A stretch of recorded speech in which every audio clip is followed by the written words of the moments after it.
Book 1, Chapter 33 of Resurrection. The leaven at work. Nekhludoff's domestic changes. The next morning Nekhludoff awoke, conscious that something had happened to him, and even before he had remembered what it was, he knew it to be something important and good. Katusha! The trial! Yes, he must stop lying, and tell the whole truth.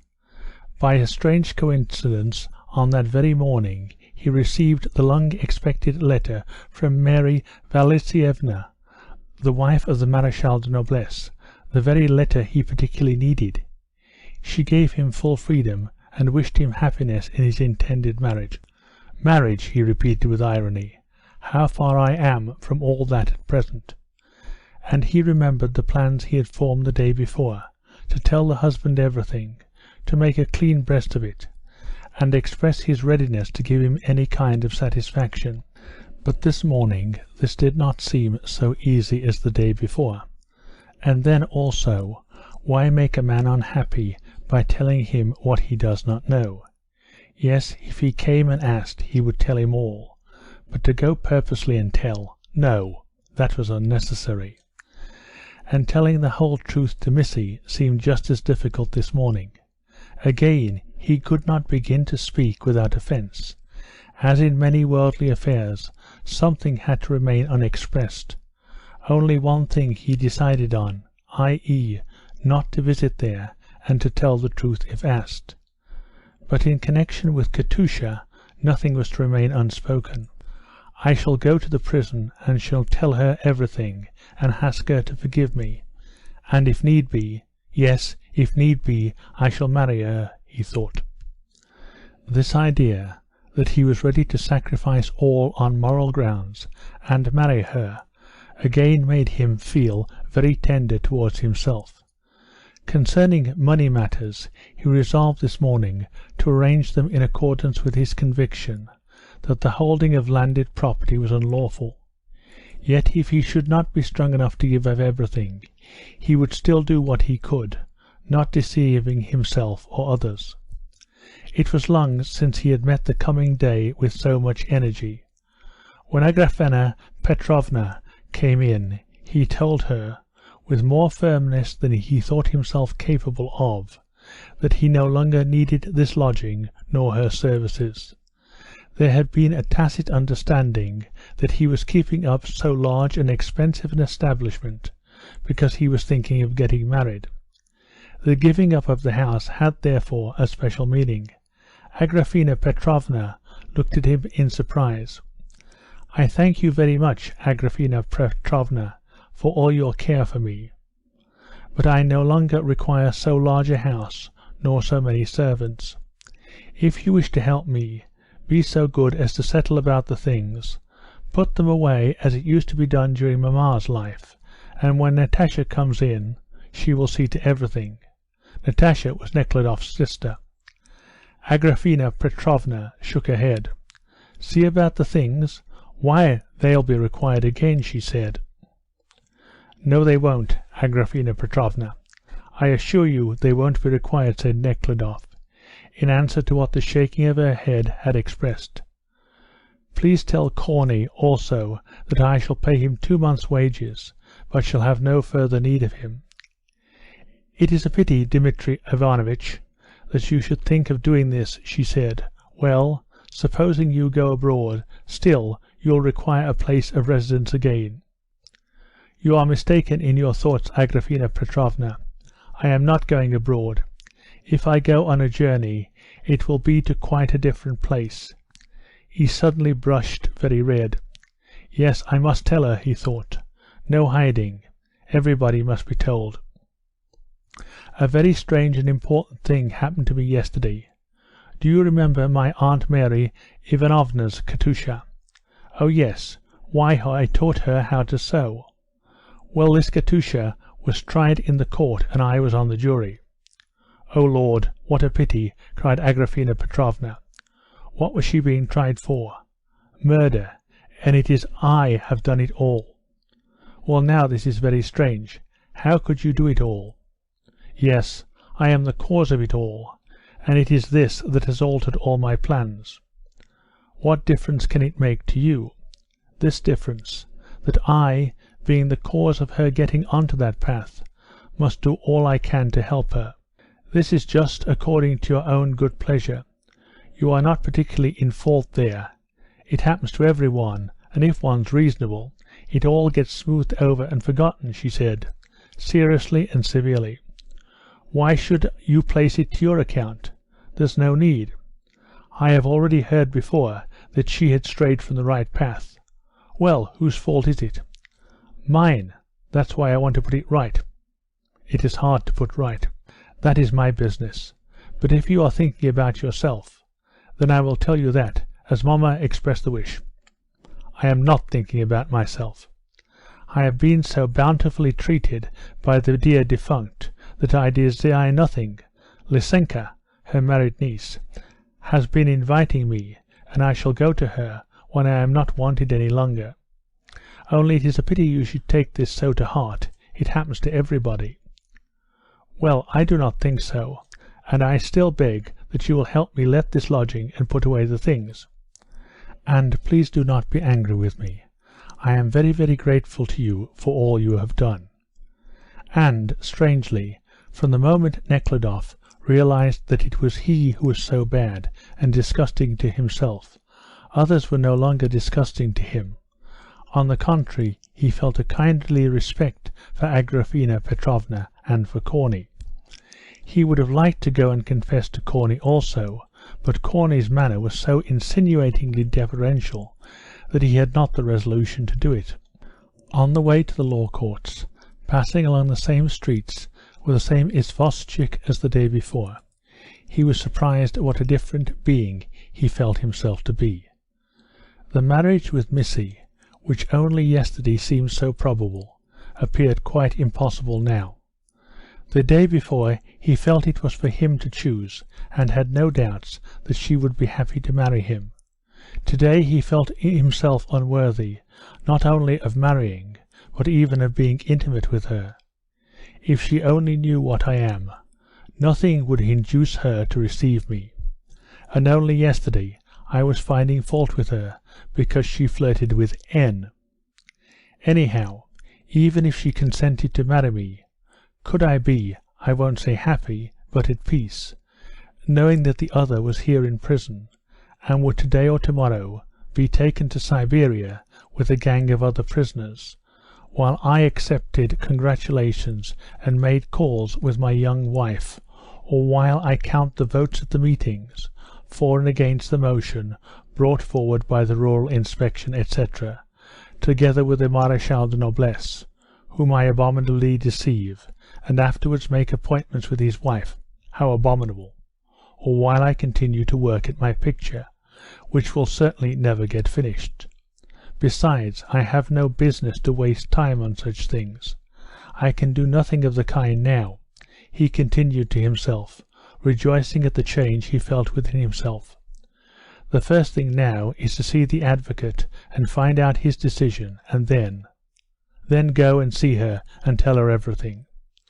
And when he pictured to himself how he would see her and tell her all, confess his sin to her, and tell her that he would do all in his power to atone for his sin, he was touched at his own goodness, and the tears came to his eyes. End of Book 1, Chapter 33. Recording by David Cole, Medway, Massachusetts. Book 1, Chapter 34 of Resurrection. On coming into the law courts, Nekhludoff met the usher of yesterday, who today seemed to him much to be pitied, in the corridor, and asked him where those prisoners who had been sentenced were kept, and to whom one had to apply for permission to visit them. The usher told him that the condemned prisoners were kept in different places, and that, until they received their sentence in its final form, the permission to visit them depended on the President.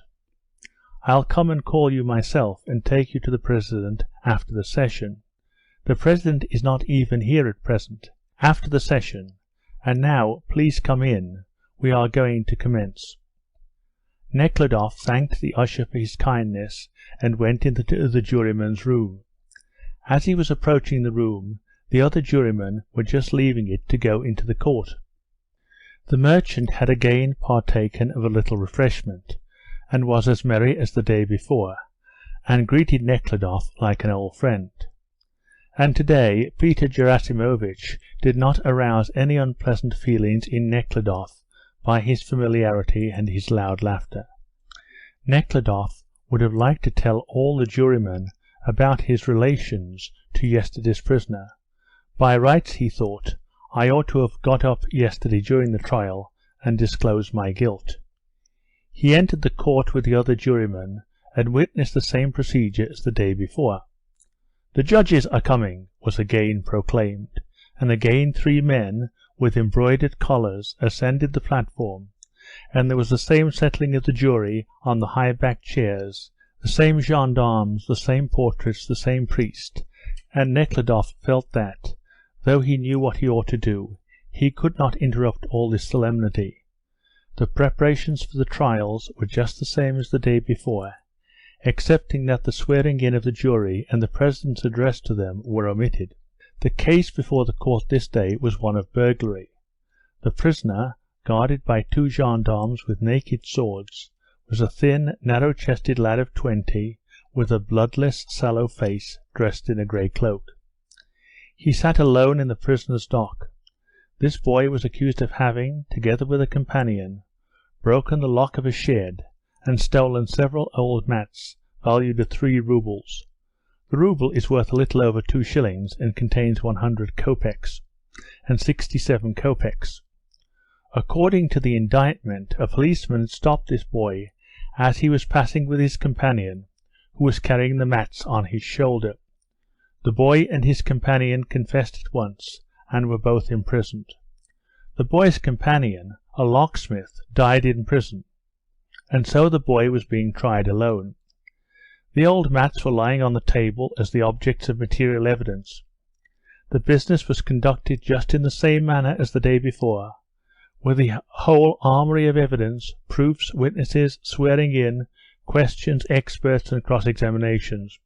In answer to every question put to him by the President, the prosecutor, or the advocate, the policeman, one of the witnesses, invariably ejected the words, "Just so," or "Can't tell." Yet in spite of his being stupefied and rendered a mere machine by military discipline, his reluctance to speak about the arrest of this prisoner was evident. Another witness, an old house proprietor and owner of the mats, evidently a rich old man, when asked whether the mats were his, reluctantly identified them as such. When the public prosecutor asked him what he meant to do with these mats, what use they were to him, he got angry and answered, "The devil take those mats, I don't want them at all. Had I known there would be all this bother about them, I should not have gone looking for them, but would rather have added a 10-rouble note or 2 to them, only not to be dragged here and pestered with questions.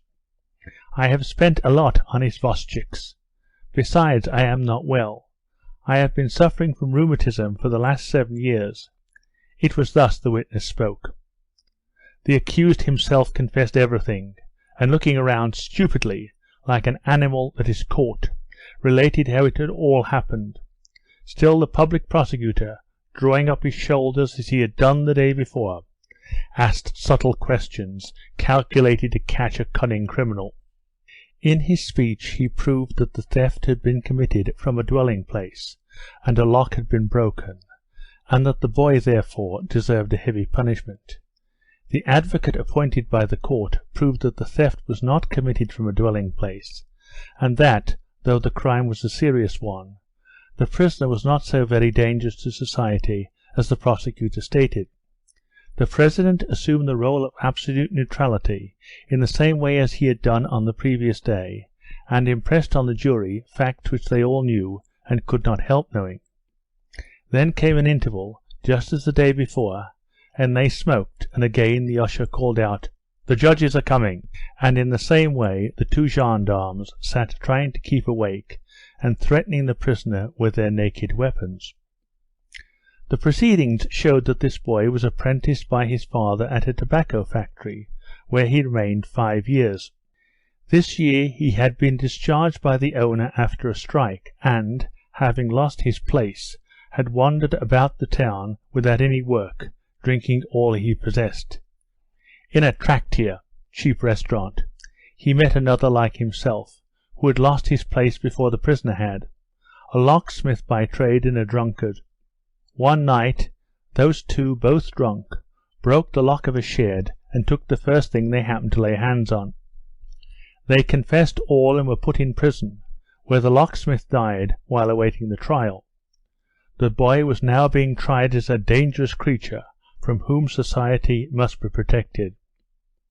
Just as dangerous a creature as yesterday's culprit, thought Nekhludoff, listening to all that was going on before him. They are dangerous, and we who judge them? I, a rake, an adulterer, a deceiver? We are not dangerous. But even supposing that this boy is the most dangerous of all that are here in this court, what should be done from a common-sense point of view when he has been caught? It is clear that he is not an exceptional evil-doer, but a most ordinary boy. Every one sees it, and that he has become what he is simply because he got into circumstances that create such characters, and therefore, to prevent such a boy from going wrong, the circumstances that create these unfortunate beings must be done away with. But what do? We seize one such lad who happens to get caught, knowing well that there are 1,000 like him whom we have not caught, and send him to prison, where idleness, or most wholesome, useless labour is forced on him, in company of others weakened and ensnared by the lives they have led, and then we send him, at the public expense, from the Moscow to the Irkutsk government, in company with the most depraved of men. But we do nothing to destroy the conditions in which people like these are produced. On the contrary, we support the establishments where they are formed. These establishments are well known: factories, mills, workshops, public houses, gin shops, brothels.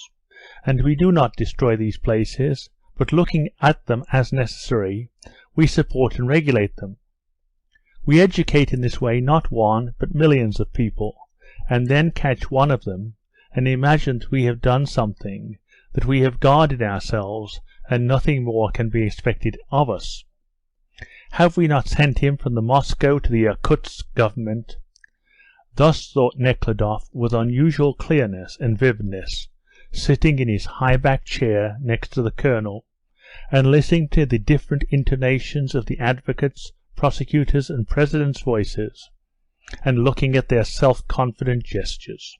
And how much and what hard effect this pretence requires, continued Nekhludoff in his mind, glancing round the enormous room, the portraits, lamps, armchairs, uniforms, the thick walls and large windows, and picturing to himself the tremendous size of the building, and the still more ponderous dimensions of the whole of this organization, with its army of officials, scribes, watchmen, messengers, not only in this place, but all over Russia, who receive wages for carrying on this comedy which no one needs. Supposing we spent 1/100th of these efforts helping these castaways, whom we now only regard as hands and bodies, required by us for our own peace and comfort. Had some one chanced to take pity on him, and given some help at the time when poverty made them send him to town, it might have been sufficient, Nekhludoff thought, looking at the boy's piteous face.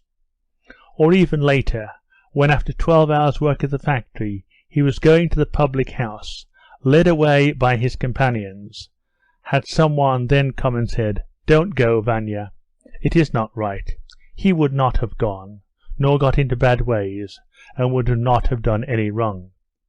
But no one who would have taken pity on him came across this apprentice in the years he lived like a poor little animal in the town, and with his hair cut close so as not to breed vermin, and ran errands for the workmen.